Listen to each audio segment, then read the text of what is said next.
I've watched brilliant people lose rooms, not because they lacked intelligence, not because they had nothing valuable to say, and not because they talked too much. They lost because nobody could read their value. I learned this after years of studying how high-level executives, investors, founders, and elite negotiators communicate.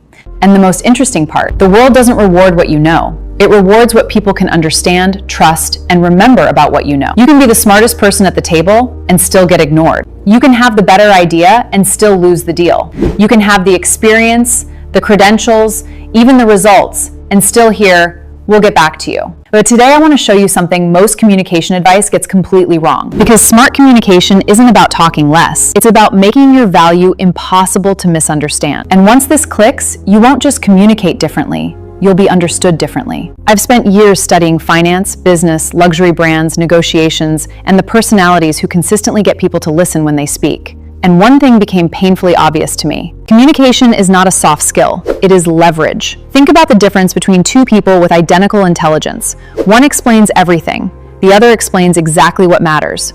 One fills every silence. The other is comfortable letting a sentence breathe. One desperately proves they are qualified.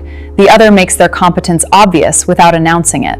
Who gets remembered? Usually the second person. And that's where people misunderstand executive communication. They think CEOs speak with complicated vocabulary. They think wealthy people sound sophisticated. They think confidence means speaking loudly, having perfect posture, or throwing around business terminology. That's performance. Real high-level communication is much simpler. It's controlled clarity. And I learned this by studying people who operate at completely different levels of business. Take Warren Buffett.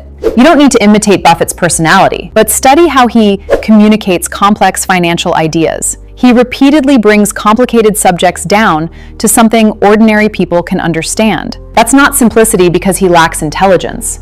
That's simplicity because he understands the subject deeply enough to remove unnecessary complexity. That distinction matters. Because when someone is insecure about their intelligence, they often try to display it.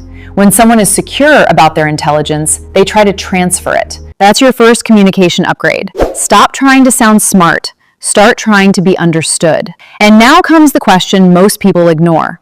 When you speak, are you communicating information?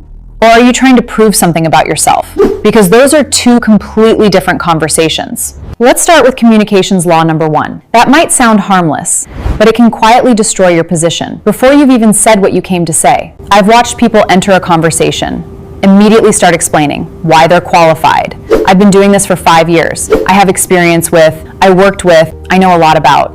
Sometimes those statements are necessary, but sometimes they're desperation wearing professional clothing. High-value communication doesn't begin with, let me prove myself. It begins with, let me understand the problem.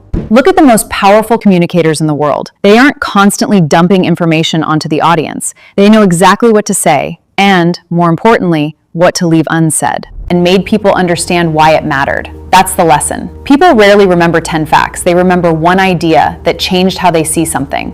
So before you speak, ask, what is the one thing I want this person to understand?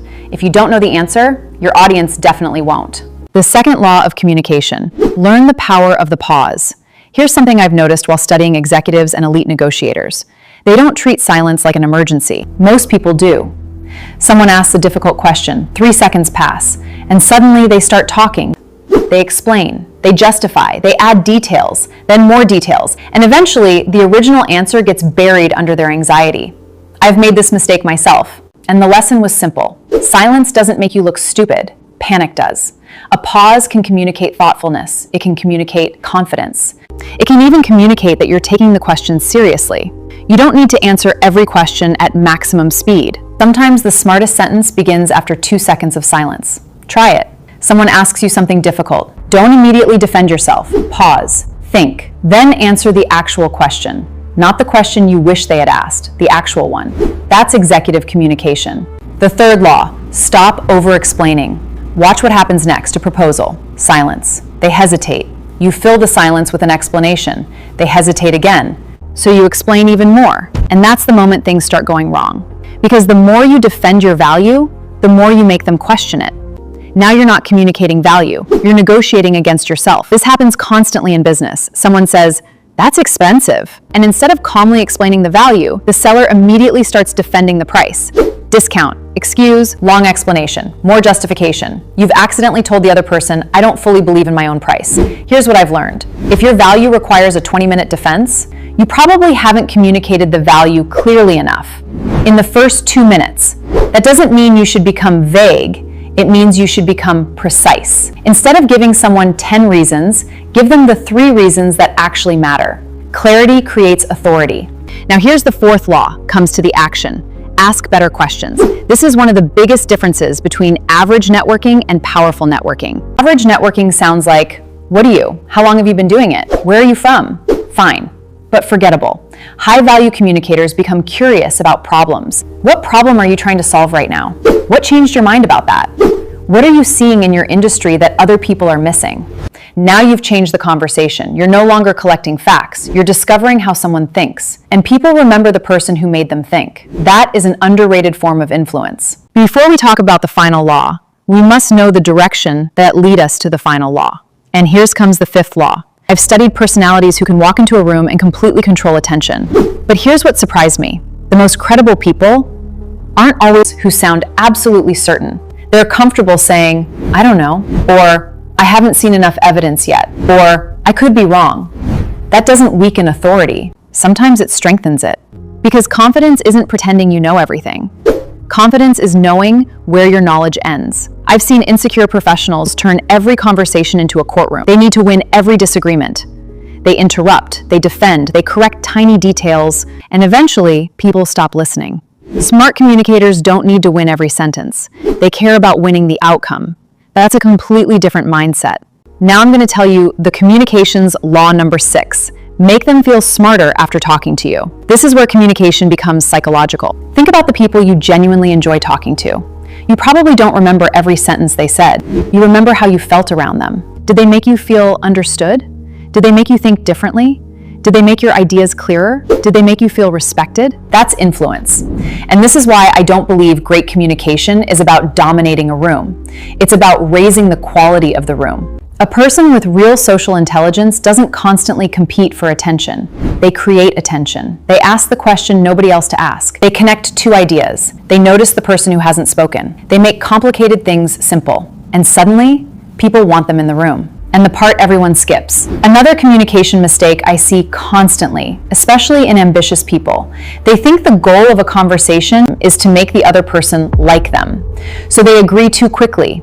They laugh when something isn't funny. They soften every opinion. They avoid disagreement because they don't want to appear difficult. And slowly, without realizing it, they become forgettable.